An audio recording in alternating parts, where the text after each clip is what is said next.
जी शिवाय नमस्तुभ्यम हर हर महादेव। आप सभी शिव भक्तों को मेरा नमस्कार। देखिए, अगर आप किसी छोटी या किसी बड़ी बीमारी से बहुत ज़्यादा परेशान हैं, आपको खाने की तरह दवाइयाँ खानी पड़ रही, सुबह दोपहर शाम सबसे पहले आपको दवाई खानी पड़ रही है, खाने का ध्यान ही नहीं है, आप बीमारियों को लेकर बहुत ज़्यादा परेशान हैं, आपको दवाइयाँ इतनी ज़्यादा खानी पड़ रही हैं कि आप फ्रस्ट्रेट हो चुके हैं पूरी तरह से। तो आज के इस वीडियो में हम आपको जो उपाय बताने वाले हैं, वो उपाय आप भोलेनाथ का उस उपाय को कीजिए, आपकी बीमारी पूरी तरह से ठीक हो जाएगी। आपको फिर कोई भी दवाई खाने की ज़रूरत नहीं पड़ेगी। बस आप इस छोटे से उपाय को बहुत अच्छे से कर लीजिए। आज का ये उपाय आपको मात्र दुर्बा और बेलपत्र से करना है। मात्र दुर्बा और बेलपत्र भोले बाबा को समर्पित कर देना है। आप देखिएगा, भोले बाबा आपकी सारी की सारी बीमारियां, सारी बीमारी से जो परेशानी है और वो सारी की सारी हर लेंगे। बस भोले बाबा पर विश्वास करके इस छोटे से उपाय को आप कर लीजिए। उपाय बताने से पहले वीडियो को लाइक कर दीजिए और चैनल को सब्सक्राइब भी कर लीजिए, ताकि इसी तरह के उपाय और जानकारी हम आप तक पहुंचाते रहें और आपको उनका फ़ायदा भी मिलता रहे। तो चलिए, अब हम सीधे आपको उपाय की तरफ लेके चलते हैं। इस उपाय में आपको क्या करना है, सबसे पहले आपको लेना है दूर्वा।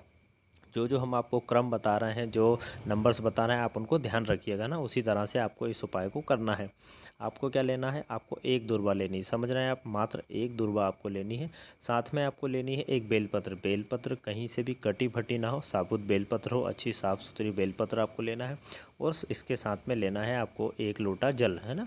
आपने ये तीनों चीज़ें ले ली। अब इन तीनों चीज़ों को लेकर एक बेलपत्र, एक दूर्वा और एक लोटा जल, शुद्ध जल आपको लेकर पहुंच जाना है शिवालय शंकर भगवान के मंदिर, है ना। ऐसे शिवालय में जाना है, शंकर भगवान के मंदिर में जाना है जहां नंदी महाराज हो। वैसे तो जो भी शिवालय है, जहां पर भी शिवलिंग है, वहां नंदी महाराज रहते हैं। सबसे पहले आपको नंदी महाराज के, नंदी बाबा के दर्शन होंगे, उसके बाद आपको शंकर भगवान शिवलिंग के दर्शन होंगे। तो आपको क्या करना है, आप उस मंदिर में पहुंच गए जहाँ पे नंदी महाराज भी हैं। अब आपको क्या करना है ना। अब आपको सबसे पहले चढ़ाना है दुर्वा। जैसे आप नंबर 1 देख रहे हैं ना, अब आपको सबसे पहले दुर्वा चढ़ाना है शिवलिंग के ऊपर, है ना।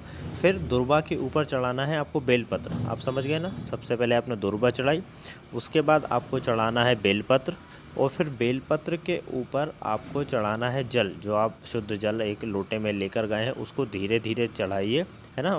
दुर्वा और बेलपत्र के ऊपर चढ़ाइए और श्री शिवाय नमस्तुभ्यम का स्मरण कीजिए।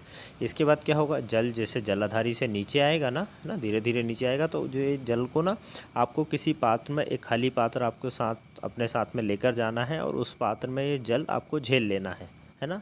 आपने जल भी झेल लिया।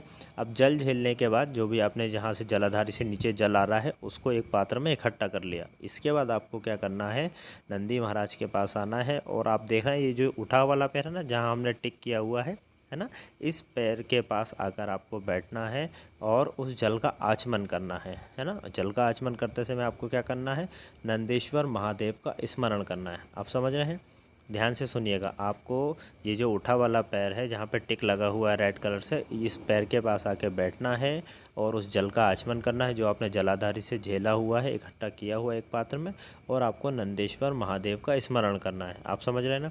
अच्छा, इसमें एक खास बात ये है, जब आप बेलपत्र शंकर भगवान पे समर्पित करेंगे ना, तो जो डंडी का भाग है ना, डंडी का भाग आपकी जलाधारी की तरफ होना चाहिए, है ना, और पत्ती का भाग आपकी तरफ होना चाहिए। मतलब आपको उत्तर दिशा में बैठना है। आप समझ गए ना। आपको शिवलिंग के उत्तर दिशा में बैठना है। आपने दुर्वा समर्पित की, बेलपत्र आपको इस तरह से समर्पित करना है कि पत्ती का भाग आपकी तरफ हो और जो डंडी का भाग है वो जलाधारी की तरफ हो, और धीरे धीरे जल समर्पित करना है।